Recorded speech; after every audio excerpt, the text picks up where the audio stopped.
අම්මෝ ඉතින් ඔයාලා තියෙන ප්‍රශ්න ඉතින් කමක් නැහැ. ඉතින් බලා ගන්නකෝ.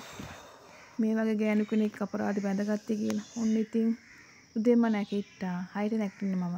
ඉතින් නැගිටලා ඉතින් උයනවා. දරුවට ඉස්කෝලේ කෑම ගෙනියන්න එපා. ඉතින් ඔය උයන ගමන් ලොකු එක්කෙනා ගිහින් දාලා ආවේ. මේ පොඩි එක්කෙනා 8:00 වෙද්දි ගිහින් දාන්න ඕනේ යාව. ඉතින් එයා ඉතින් ඔය ගිහිල්ලා ආවට පස්සේ ඉතින් ආයෙ හට්ටේ වලන් ටික සෝදනවා. සෝදන අතර ඉතින් දවල්ට කෑම එකක් හදන. මොකද උදේ හදන කෑම වට්ටෝරුවක් තියෙන්නේ. දවල්ට ආයෙ වෙන කෑම හදන්න මොන්ටිසෝරි කෑම වෙනස්. ඉතින් ඔය තියෙන දවල් කෑම එක හදන එක. ඉතින් ඇත්තටම ඉතින් මං ගැන ගොඩාක් හොයන කට්ටිය ඉන්නවා. දැන් ඉතින් ගොඩාරියක් මාව වෛරල් කරලානේ තියන්නේ ඕගොල්ලෝ. ඉතින් ඕගොල්ලන්ට මං කියන හැමදේම කියන බය වෙන්න එපා. හැබැයි හොයලා බලලා කමෙන්ට් දාන්න ඕනේ. ඕ කට්ටිය බාගෙට බලන්න එපා. ජීවිතේ මොනවද කරන්නේ නැත්තේ කියලා ඉතින් ඕ කට්ටිය මෙහෙමයි.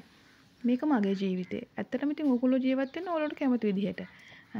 පිරිමි කෙනෙක් ගෙදර වැඩ කරනවා කියන එක ඉතින් මෙහෙමයි. ඉතින් මේ ගමේ ඉන්න හැම පිරිමි කෙනාම ගෑනු කෙනාට උදව් කරනවා. ඉස්සරහ ගෙදර අයියා, එහා පැත්තේ ගෙදර මාමා, එහා ගෙදර මාමා ඔක්කොමලා වගේ කරනවා. අපේ හස්බන්ඩ්ුත් ඉතින් නිතරම කියනවනේ එයා විතරයි කරන්නේ කියලා. ඉතින් හැබැයි ඔන්න බලන්නකෝ දැන් කමෙන්ට්ස් 7600ක්ම ගෑනු දාලා තිබ්බේ අපේ හස්බන්ඩ්ුත් එහෙමයි කියලා. ඉතින් මට ඕන කරලා තිබුණේ එයා කරන දේවල් අනිත් හස්බන්ඩ්ලාත් කරනවා කියලා මේ එයාට කියන්න. ඉතින් ඒක කොහොම හරි මොකද ඒකේ ගොඩාක් කමෙන්ට්ස් තිබ්බේ මේ අපේ හස්බන්ඩ්ුත් මේ වැඩ කරනවා කියලා. ඉතින් අපේ හස්බන්ඩ් විතරක් නෙමෙයි ඔයාලගේ හස්බන්ඩ්ලාත් කරනවා කියන එක තමයි මට කියන්න ඕන කරලා තිබුණේ. ඉතින් ඒ දේ කිව්වා. ඉතින් මෙයා නෑනේ දැන් ගෙදර. දැන් ඔන්න මං ඉන්න දවසට. ඉතින් ඔන්න ඔය අපේ මිදුලට කොළ වැටෙන්නේ නෑ. ගහේ එලිලා තියෙන්නේ. මේ කියන්නේ මාසයක් වෙනකන් ඉතින් ඉන්න එපා. හස්බන්ඩ් ගෙදර එනකන් කොළ වැටෙන්නේ නෑ අපේ ගෙදරට. ඉතින් ඔය මං ඊයේ අතු ගාලා දැන් අද අතු ගාව්වේ. මේ කොළ වැටෙන්නේ නෑ අපේ ගෙදර. ඉතින් මං නම් දන්නේ මාසයක් එයා එනකම් ඉතින් කොළ නෑනේ. ඉතින් රෙදි ටික ඔය තියෙන්නේ. මං රෙදි හොදන්නෙත් නෙමෙයි මාසයක්ම ගොඩ ගහපුවා. මාසයක් නෙමෙයි දවස් දෙකයි මේ ඉතින් මට මේ කරලා දෙන්න කවුරු ඉන්නවා කියන ඕගොල්ලෝ කතා කරන්නේ. TikTok එකේම දවසෙම ඉන්නවා. ඉතින් TikTok එකේ හිටියොත් තමයි මට ගේ හදාගන්න කීයක් හරි හම්බ වෙන්නේ. නැත්තම් මට සල්ලි නැහැනේ. මොකද මං ඒ පැත්තත් බලන්න. මොකද ගේ හදන සම්පූර්ණ වේදන් මං දරාගත්තේ TikTok එකෙන්. කන්න බොන්න අපිට හරි අමාරුයි. ඉතින් දැන් තමයි මං දවල්ට කෑවේ. නාලා එහෙම ආවා. එනකොට ඉතින් පොඩි එක්කෙනත් ආවා. ඊට පස්සේ දැන් එයාත් අරගෙන මම යා ලොකු එක්කෙනා ගන්න. ඉතින් ඔන්න ඊට පස්සේ ඉස්කෝලේට ගිහිල්ලා අපෝ ගෙදර එන වෙලාව. ඉතින් ඔන්න දැන් මේ කට්ටිය එක සෝදලා ඒ කට්ටිය කනවා. ඒකල පන්ති යවන්න ඕනේ. පන්ති ගිහින් දානවා ඔය. ඉතින් මොකද තාත්තා කෙනෙක් වගේ මං මේ දේවල් කරන්න එපයි.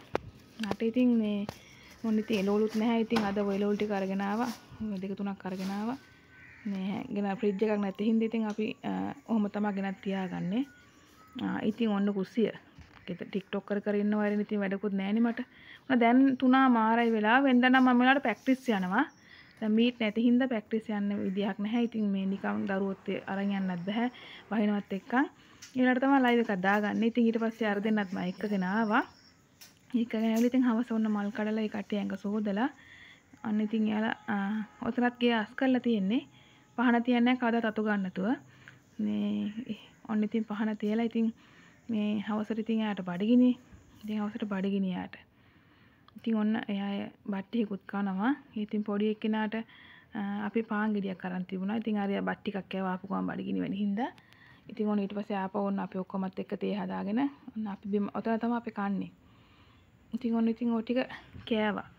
තේ බීලා. ඇත්තටම ඉතින් ඕගොල්ලෝ අපේ ජීවිතය ගැන හොයන එක ගොඩක් සතුටුයි. හැබැයි අපිට ඉන්න ගයක් දොරක් නැහැ. ඔන්න මං දැන් මේගොල්ලන්ට හෙට ඉස්කෝලේ යන්න සුදු ගවුම් අයින් කරන්න ඕනේ. ඉතින් ඒවත් මං කරන්න එපා. මට කවුරුත් නැහැ කරලා දෙන්න. අම්මා කෙනෙක් කියන්නේ දරුවන්ගේ වක්කින් විශ්ට කරන්න ඕනේ. මේ ඕගොල්ලෝ හිතන ජීවිතයක් නෙමෙයි මට තියෙන්නේ. මං ඔය දේවල් ඔක්කොමත් කරගෙන තමයි TikTok එන්නේ. හරිද? ඔය රෙදි ටික මේ ගෙනත් දැම්මා මේ තෙත රෙදි ටික තිබ්බේ අර හොදපු රෙදි ටිකේ. ඉතින් මේ ඕගොල්ලෝ වරි වෙන්න එපා. ඔය මං කරන ටික.